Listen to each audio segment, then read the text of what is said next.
Hello and a warm welcome back to the garden. It's now November and there are lots and lots of jobs we can still be doing in our gardens, so it's not quite time for putting our feet up just yet, and in this video I'm going to be showing you some of the things that we'll be doing in our garden here.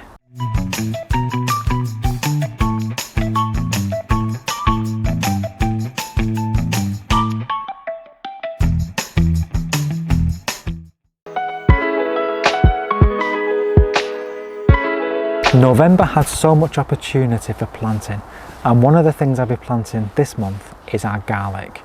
We planted some soft neck garlic last year in our veg bed, and this was a variety called Garcua, and we dug it up around, I think it was around July time when it was ready to harvest, and these are the bulbs that we have left.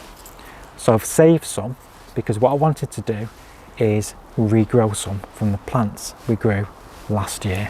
So this is a great thing for sustainability. Once you plant garlic and harvest it, you can continue to grow garlic year in, year out. So what we need to be doing is making sure that it's nice and dry, making sure it's nice and solid, and we just break away these lovely cloves, and we want to be ideally choosing the largest of the cloves, and we'll use the smaller ones in our cooking. So out of this I've got 5 containers. So I'm growing in containers this time because our veg bed is going to be used for some other things over the winter. So I'm just going to place 5 of the largest bulbs that I'm going to use in these containers. So with regards to planting, you'll see that on the bottom of the bulb there is some loose root which is from when it was growing. You'll have a very flat plane, and that is where the roots are going to come from. And if you turn it around, you'll find that the top has this little pointy end to it, and that's the way it needs to be planted. And all I'm going to do with this is just take it in my hand and push it right down into the compost as far as it will go in these containers, and then just cover it over. So planted with the tip end, pointy end upwards, straight down into the container and cover over. And this is a wonderful way of being self-sufficient, because this garlic was grown by ourselves from some originally that we purchased, and as this grows we'll be harvesting this next year, and then we'll be able to save some again to regrow for the following season. So that's got a label in already. So these won't need any protection over the winter. They do need the cold. The cold is essential because it helps to make sure as the bulbs are growing that the actual bulbs separate and form different cloves. Without that cold snap over winter, you're just going to end up with one solid garlic bulb. So these will be left, no protection necessary, and we'll get these planted into the veg bed when it becomes vacant, when there's space available. But for now, they're just going to remain in these pots. Harvest time for these will be around June or July, depending on the weather. And when we do harvest them, remember to give them a period of drying out before they can be stored and used for cooking. We had a really good crop of these last year, so we're really looking forward to growing some more. And as again we've said before, we can be saving some of the bulbs behind to be using for subsequent years, meaning we never need to buy garlic again. It's that time of year when all the leaves all around us are falling from the trees, in the streets, in the parks and in our own gardens. But please do not overlook this valuable resource.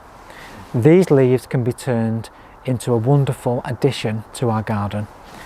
From these leaves we can create the most beautiful leaf mould, and leaf mould has so many wonderful uses within our gardens. It can be used as a mulch. Within 12 months it can be composted down to a beautiful, friable, dark, enriched, lovely substance which can be placed on our borders in the autumn or in the spring, which can give so much great structure back to our borders. Left a little longer, up to around 2 years, and it can be used for seed compost. So it's low in nutrients, but it has the ability to have lots of moisture retentive qualities, and it does improve our soil structure. So there's lots and lots of things we can use garden leaves for. If you do have space, you can create a designated area for these. You can place a few posts around, combine that with some chicken wire to enclose them, and have your own leaf mould pile. If you don't have that space, grab some bin bags, head to the streets, head to parks, clear up some leaves from your own trees that have fallen in your own garden and place them into bin bags like this. The only thing you need to make sure is that they are kept moist. So collect them on a damp day, or if you do collect them on a dry day, just make sure that you give them a water. If you want to increase the surface area and speed up the process, lay them over your lawn and go over the whole lot with your lawnmower and cut them into smaller pieces. But just as they are, they will degrade very easily. The great thing about leaves is the decomposition is through fungal activity. So there's no need to turn it like you would a normal compost heap. These can literally be placed in a bag or in a heap and they will naturally decompose, as opposed to compost heaps that do need regular turning because they are relying on bacterial activity to do the composting. So what we need to do is put these leaves in a bag, make sure there's some holes in the side of the bag, make sure you put some water in if it's not too damp, place them somewhere like behind your summer house, behind your shed, and just leave them there until this time next year when you can be using it. If you want to give your garden a nice mulch during the autumn, this would be a perfect addition to do so. Now is a great time to be taking hardwood cuttings from many of your favourite shrubs and also your fruit bushes. So here I've got some cuttings of the forsythia plant we have growing towards the back of the summer house, and these were just some stems which were growing over the neighbouring garden. So I took the opportunity to give them a little bit of space their side, but also increase our stock of forsythia because this is such a wonderful shrub to have. It grows beautifully and tall and has those beautiful vivid yellow flowers in the early part of the year. So what we're going to do is we're looking for some stems. Now with regards to hardwood cuttings, you're always kind of looking for a stem which is around pencil thickness. So what I'm going to do is just on this piece of stem is I'm going to cut some pieces. So with regards to cutting, it's always a good idea so you can recognise which way is down and which way is up on the piece of cutting by keeping the cut at the bottom a straight cut and the cut of the top into a diagonal cut. You can get rid of any excess. We can take away all of these side branches because they're not needed, and also any of these spurs which are trying to grow flowers can also be removed. So that's the kind of length of cutting we're looking for. So I'm going to take a few of them, about the similar kind of thickness, removing all these side branches.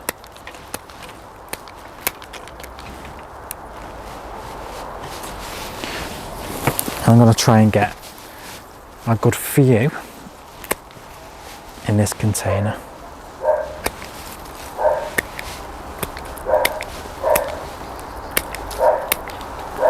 I mean, we all have shrubs in the garden which we love, and shrubs can be quite expensive to buy. So once we have the one, this is a really good way of increasing our stock for very little effort and for zero cost, apart from the cost of your compost.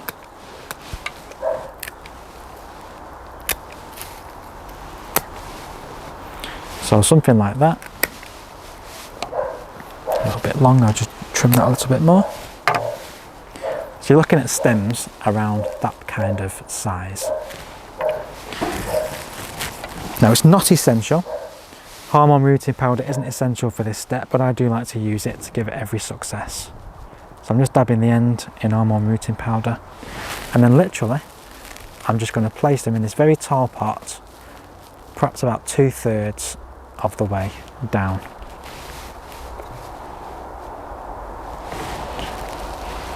And this is such an easy way of propagating all of your shrubs and your black currants and red currants. Place that right down. In it goes.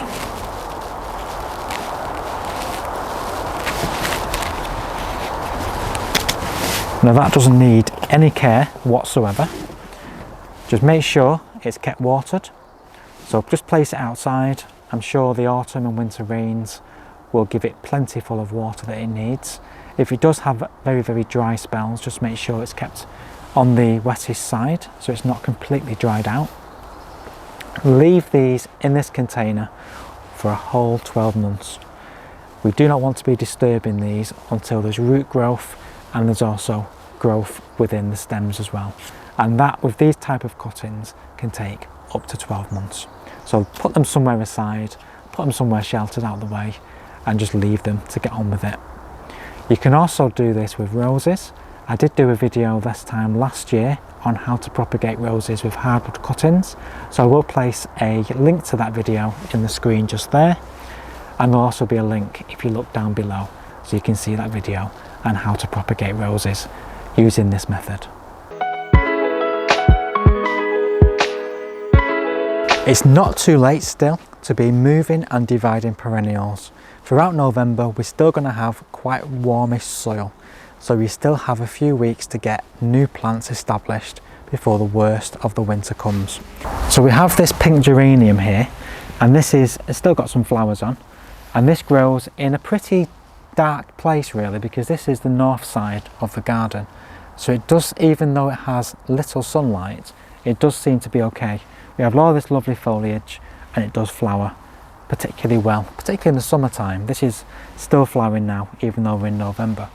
Because we recently took out a large tree-like shrub that used to be here, it has left this massive gap in this see-through fence. Because we like our privacy, we're going to put something a bit more substantial in this site. So what I'm going to be doing now is just removing this geranium and placing this somewhere else further along the garden, because I want to use the space for something which can give a little bit more privacy in this area. So it's a really good time because, like I say, the weather is still okay. We've been blessed so far with some really good sunshiny days,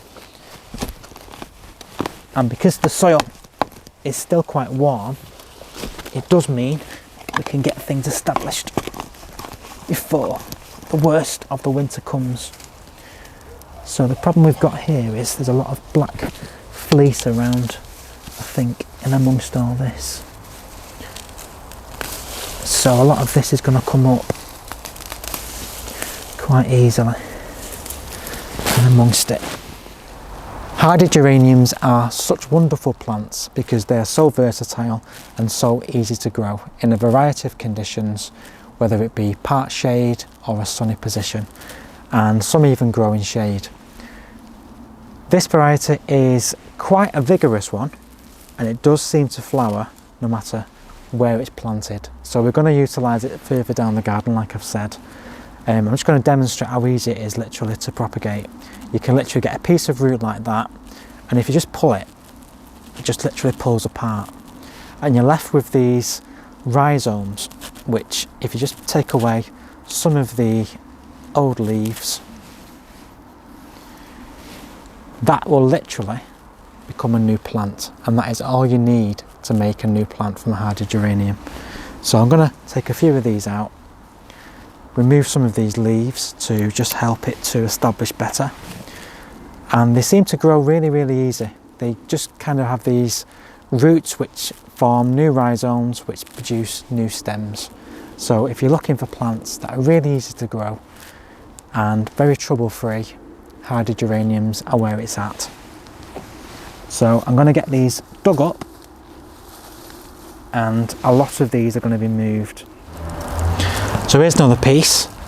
As you can see, it's got 3 kind of stems, and if we just literally pull them apart, a little bit of root, tidy it up, and you've got a new plant. And the same with these two. Split them apart. So long as each one has a little bit of root on it, you can replant that and that will become a brand new plant.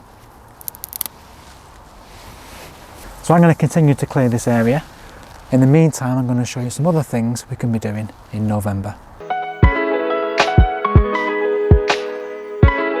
As I've just shown you, it's a really good time to be planting, and that is no exception to shrubs and also trees.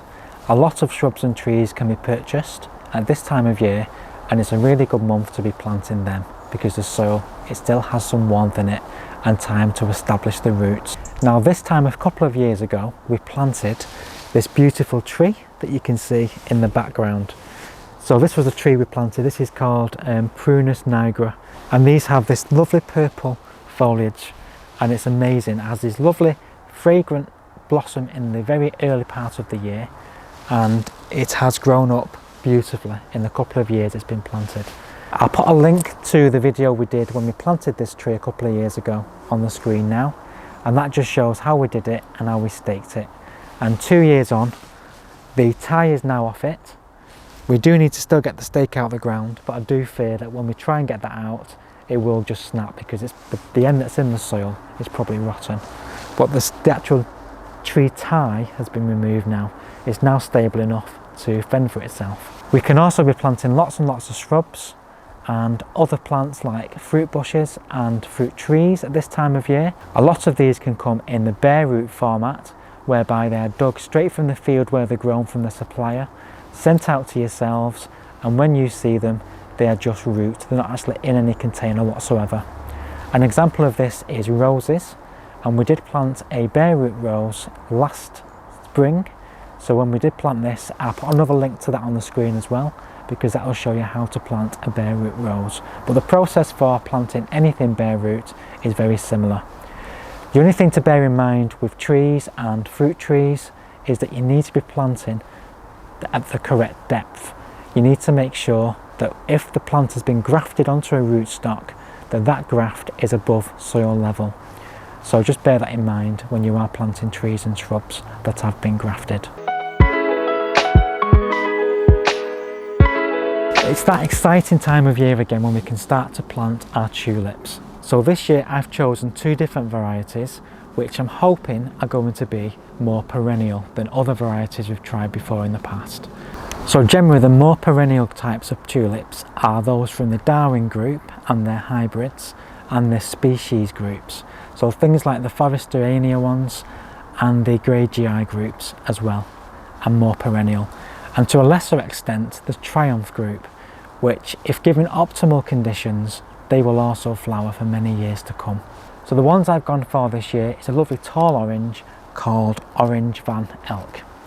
And this is a lovely single flower. It's a type of Darwin hybrid, and I think this is going to be lovely paired with another tall tulip which is called the Purple Flag. Now this one is a Triumph tulip. So combined together, these are going to be planted and these are going to flower at a similar time and provide us with lots and lots of vibrant colour. So the thing with tulips is you need to make sure, like all bulbs, that you're getting some quality bulbs. Make sure that they're solid and there's no signs of any fungus or any kind of growth on the surface. When you come to plant the tulips, you need to be planting these at least 3 times the depth of how tall they are. So that's the height of them, 1, 2, 3. So you're looking at a good depth of planting.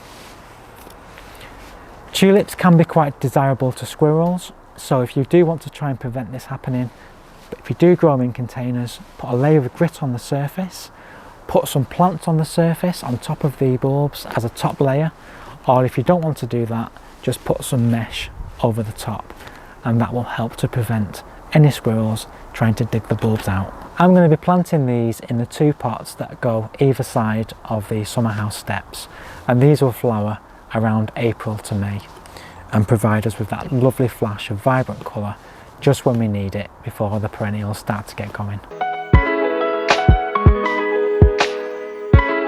And still on the subject of bulb planting, it is a really good time of year to start planting our paperwhite daffodils for indoor displays throughout December. So with regards to these are a type of daffodil which blooms really quickly, and if you put them indoors, give them some nice warmth, some sunlight, you can get blooms within 4 to 6 weeks of planting. I did do a video on how to do this a few years ago. I'll put a link to the video just above there now, and you can see how you can get beautiful fragrant blooms for your home, which can be used for yourselves over the Christmas period or even for give as gifts. So I'll put a link to the video there, and I do hope you do try this for some lovely fragrant indoor plants that you can grow yourselves. November is still a good time to be sowing hardy annuals. So I've shown you in previous videos on the jobs to do in September and October on our selection of different plants to grow from seed. But now is also a good time to start thinking about plants like perennials that do need the cold stratification treatment. So what I mean by that is perennials that do need to have a cold snap before the warm snap in spring to initiate germination. So things like primulas and things like eryngiums are two different plants that do need to have this step. Now there's a whole list of different perennials that need to be sown in the winter to give them a period of cold before the spring comes and initiates the germination. So you can start to do that in November. This year I think I'm going to leave that till next month. So in the next video, which will be our jobs for December, I will be showing you some of our selection of seeds we will be sowing during the winter in order to get them prepared for when they will be germinating in the spring. So we'll go into more detail with that as you see the next video. So that's the end of my what to do in November video. As you can tell, there is still a lot going on in the garden in November, and still a lot of jobs we can be doing, a lot of preparation we can be doing for the following seasons. I do hope you found it enjoyable and also informative, and I do hope the tips and advice that we're giving in these videos is giving you a lot of inspiration and a lot of advice on how to get things done and how to do things during that particular month. We recently hit another milestone, which was 5,000 subscribers. We're now above 5,000. We are so internally grateful for all of the support, all of the likes, all of the comments, all of the watching time. Both Andrew and I are really happy with how the videos and how the channel is progressing. So please, if you've not subscribed and if you are watching this video, please subscribe. It does help to bring our videos to the forefront on YouTube and does help us to get more and more viewing time and more subscribers. So again, thank you very much for watching. We will see you very soon on the next video. In the meantime, please do take care, and as always, happy gardening.